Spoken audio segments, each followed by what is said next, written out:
मथुरा में भारतीय जनता पार्टी के कार्यकर्ताओं का प्रबुद्ध जन सम्मेलन आयोजित किया गया, जिसमें विभिन्न वर्गों के लोग भी उपस्थित रहे।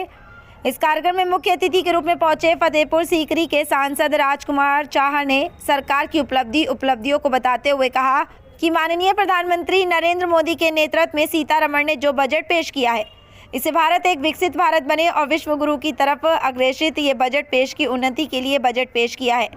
उन्होंने सभी वर्गों के लिए अलग अलग सेक्टरों के लिए बजट पेश किया है, चाहे वह मध्यम वर्ग के लोग हों, चाहे अन्य किसी भी वर्ग के लोग हों, चाहे वह SC ST के लोग हों, हर क्षेत्र के लिए अपना बजट पेश किया है।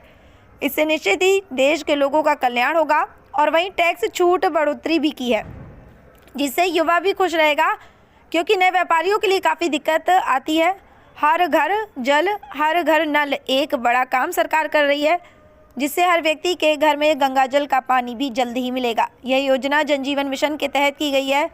वहीं इस दौरान उन्होंने अन्य और उपलब्धियों को बताते हुए अपने कार्यकर्ताओं से कहा कि मोदी जी की हर उपलब्धियों को जन जन तक पहुंचाने का सभी कार्यकर्ता काम करें।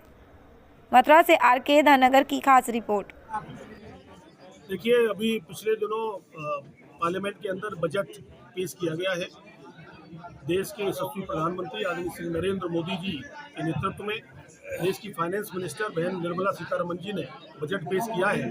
2047 में भारत विकसित बने, इसकी संकल्पता के साथ बजट में अनेक प्रकार की महत्वपूर्ण घोषणाएं हुई हैं, जो अलग अलग वर्गों के लिए हैं, चाहे वो व्यापारी हों, चाहे मध्यम वर्ग के लोग हों, चाहे किसान हों, चाहे श्रमिक हों, चाहे वंचित हों, शोषित हों, पीड़ित हों, SC OBC ST, सभी वर्गों के लिए एक अलग अलग सेक्टर में, चाहे वो MSME का सेक्टर हो, चाहे किसानियत का सेक्टर हो, चाहे उद्योग जगत का सेक्टर हो, चाहे फार्मिंग का सेक्टर हो, अलग अलग सेक्टर्स में, चाहे सड़कों के जाल आप देखते हैं पूरे देश में आज इस प्रकार की चर्चा होती है कि भारत में सड़कों का इतना बड़ा काम हुआ है।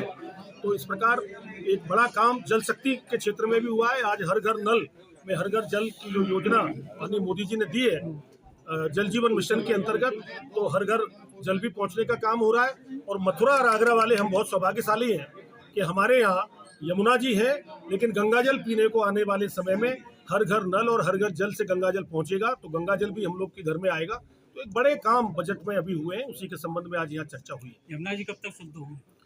अब निश्चित रूप से अब दिल्ली से मुक्ति मिली है, दिल्ली में मुक्ति मिली है। केजरीवाल वहाँ पे मुख्यमंत्री के रूप में उन्होंने दिल्ली का जिस प्रकार से एक दुरुपयोग किया, यमुना जी में अगर सबसे ज़्यादा आज प्रदूषण होने का कारण है तो वो दिल्ली की सरकार की गलत योजनाएं। अब मैं विश्वास से कह सकता हूं कि आने वाले समय में केंद्र की सरकार और दिल्ली की सरकार, हरियाणा की सरकार, उत्तर प्रदेश की सरकार मिलकर यमुना और हमारी जो प्रदूषण हुआ है उससे मुक्त हो, यमुना जी में और अच्छा जल आए, यमुना और पवित्रता के साथ जो उनकी पवित्रता है वो और शीतलता आए। तो ये अभी आने वाले समय में निश्चित। बेरोजगारों के बारे में राजकुमार जी, अभी आपने कहा था कि सड़कों का जाल बिछ चुका है, और ऐसे में कुछ समय पूर्व आपने ही कहा था कि जाम में फंस गए थे। इतनी सड़कों में जाम होने के बावजूद भी जाम में फंस रहे हैं, क्या विकल्प है? सड़कें बनाना अपनी जगह है, सड़कें चौड़ी हों और बड़ी हों, उसके लिए पुल बने, व्यवस्थाएं हों, लेकिन ये वाहन, सड़कें अच्छी है इसलिए वाहन भी ज्यादा है, तो वाहनों की भौतिकता है, ये ट्रैफिक की व्यवस्था है। थोड़ा पुलिस को और प्रशासन को इसके लिए संजीदगी दिखानी चाहिए, इसकी व्यवस्था करनी चाहिए। इसके लिए हम जरूर आदरणीय श्रीकांत जी से भी कहकर और ऊपर अधिकारियों से बात करेंगे कि जाम की स्थिति मथुरा में न बने। प्रशासन तो काम कर रहा है अपना, परंतु सड़कों का जाल इस तरह का है कि आए दिन यहाँ वृंदावन में जाम की संभावना बनी रहती है। देखिए, वृंदावन और मथुरा ये धार्मिक पवित्र नगरी है, भगवान श्री कृष्ण और राधा रानी जी की नगरी है। पूरे देश और दुनिया का पर्यटक मथुरा और वृंदावन में आता है।